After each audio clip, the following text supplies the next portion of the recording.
अस्सलाम वालेकुम स्टूडेंट्स। हम आज हमने स्टार्ट किया था केमिकल बॉन्डिंग 6 चैप्टर। उसके अंदर हम एटॉमिक रेडियस को डिस्कस कर रहे थे। आज हम डिस्कस कर लेते हैं periodic trend of atomic radius. हमने डिस्कस करना है पीरियाडिक ट्रेंड। तो पीरियाडिक ट्रेंड की जब भी बात करते हैं इसका मेरा मतलब ये होता है, पीरियाडिक ट्रेंड हमारा मतलब होता है कि अक्रॉस द पीरियड और along the group. Across the period, पहली बात अक्रॉस द पीरियड। तो जब भी बात करते हैं ना पीरियाडिक टेबल की, हम दो पीरियाडिक ट्रेंड की तो दो बातें करनी होती है। अक्रॉस द पीरियड देखना होता है और हमने देखना होता है across the along the group. तो अक्रॉस द पीरियड का क्या मतलब है? हमने चेक करना है कि एटॉमिक रेडियस जो है वो अलोंग द पीरियड डिक्रीज होता है या इंक्रीज होता है। आप ज़रा ना थोड़ा सा गौर करें पीरियाडिक टेबल को। तो पीरियाडिक टेबल में अगर हम देखें तो यहाँ पर कुछ ये सूरत हाल होती है,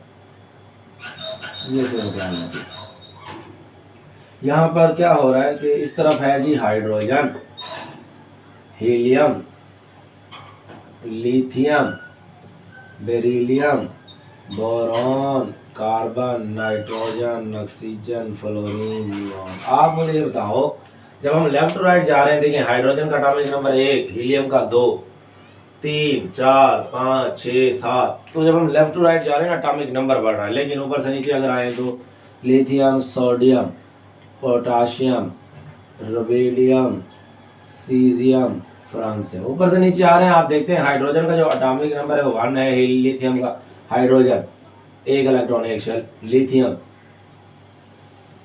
lithium 2 shell, sodium 2 electron 8 electron और ये 1 इलेक्ट्रॉन। ठीक है, आप देख रहे हैं ऊपर से नीचे जब आ रहे हैं शेल बढ़ रहा है। तो याद रखें जब शेल इजाफा होता जाएगा, शेल में इजाफा होता जाएगा तो न्यूक्लियस के इर्द गिर्द हम दायरे बढ़ाते जा रहे हैं। इसका मतलब ये है कि जो न्यूक्लियस के गिर्द इलेक्ट्रॉन की तादाद है वो बढ़ रही है और शेल का इजाफा होता जा रहा है, ऑर्बिट बढ़ते जा रहे हैं। एक तो ये बात, और फिर जैसे जैसे ऑर्बिट बढ़ेंगे तो शील्डिंग इफेक्ट भी बढ़ता जाता है। शील्डिंग इफेक्ट क्या होता है? देखिए न्यूक्लियस और वैलेंस शेल के दरमियान अट्रैक्शन जो है ना, वो अंदर वाले शेल हैं वो कम कर देते हैं अट्रैक्शन को। जितने ज़्यादा शेल होंगे उतने ही अट्रैक्शन कम होगी और इसको हम शील्डिंग इफेक्ट का नाम देते हैं। तो आप देखें अक्रॉस द पीरियड जो है एटॉमिक नंबर बढ़ रहा है और शेल नहीं बढ़ रहे। सेम देखो, लिथियम के 2 शेल है, बेरिलियम के 2 शेल है, बोरॉन, कार्बन सबके 2-2 शेल है। शेल सेम है, न्यूक्लियर चार्ज बढ़ रहा है। जब प्रोटॉन की तादाद बढ़ेगी तो अट्रैक्शन बढ़ती जाती है। 2 बातें मैं लिख रहा हूँ। व्हेन वी मूव, जब हम मूव करते हैं, move from left to right, जब हम लेफ्ट टू राइट मूव करते हैं इन्हें पीरियाडिक टेबल के अंदर, देन तो फिर क्या होता है? Atomic radius decreases. Atomic radius जो है ना वो डिक्रीज कर जाता है। रीज़न डिक्रीजेस बिकॉज 2 वजूहात हैं। कौन कौन सी वजूहात है ज़रा देखो। एक वजह तो ये है जब हम लेफ्ट टू राइट जाते हैं nuclear charge increase, atomic number increase. एक तो ये वजह है। दूसरी बात ये है कि शील्डिंग इफेक्ट जो है ना, चूँकि नंबर ऑफ शेल जो है ना वो सेम रहते हैं, बदलते नहीं है, शील्डिंग इफेक्ट भी रिमेन्स कांस्टेंट। ये 2 अहम वजूहात हैं। तो और यूँ भी लिख सकते हैं जो एटॉमिक शेल्स जो number of shells remains constant, shells की जो तादाद है, number of shells remains constant. ये 2-3 वजूहात हैं। तो ये है हमारे पास जो हमने देखा अक्रॉस द पीरियड के पीरियड क्या सूरत हाल है एटॉमिक रेडियस की अलोंग द ग्रुप। अब ग्रुप क्या होते हैं? ग्रुप हम बोलते हैं जो पीरियाडिक टेबल के अमूदी कॉलम है। और ये कितने हैं टोटल तादाद में? 18 तादाद है इनकी। तो जो ग्रुप्स है ना वो 18 है, टोटल पीरियड 7 है। तो ग्रुप्स में जब हम ऊपर से नीचे की तरफ मूव करते हैं, व्हेन वी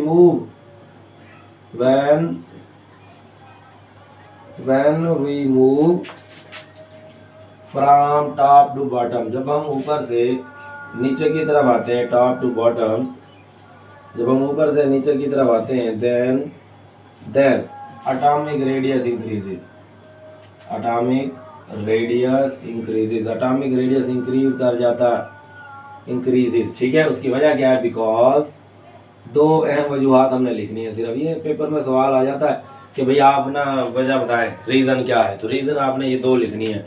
एक रीज़न ये है, जब हम ऊपर से नीचे की तरफ जाते हैं तो number of shell increases, shells की तादाद, number of shells increases, number of shells बढ़ते हैं। दूसरी बात, जो शील्डिंग इफेक्ट है, shielding effect increases, shielding effect also increases, shielding effect भी बढ़ता है, also increases, shielding effect increase करता है। फिर वो क्या करता है? शील्डिंग इफेक्ट जो आखिरी इलेक्ट्रॉन है ना न्यूक्लियस के इर्द गिर्द वैलेंस शेल है, उसके ऊपर उसके में जो इलेक्ट्रॉन है उनकी अट्रैक्शन को जो है, उनकी अट्रैक्शन के ऊपर जो न्यूक्लियस की अट्रैक्शन होती है उसको कमज़ोर कर देते हैं, जिस वजह से जो एटॉमिक रेडियस है वो इंक्रीज करना शुरू कर देता है। तो ये दो मेन वजूहत थी जिसकी बुनियाद पर एटॉमिक रेडियस ऊपर से नीचे इजाफा होता है, जब हम लेफ़्ट टू राइट जाते हैं तो एटॉमिक रेडियस में कमी बाकी होती है।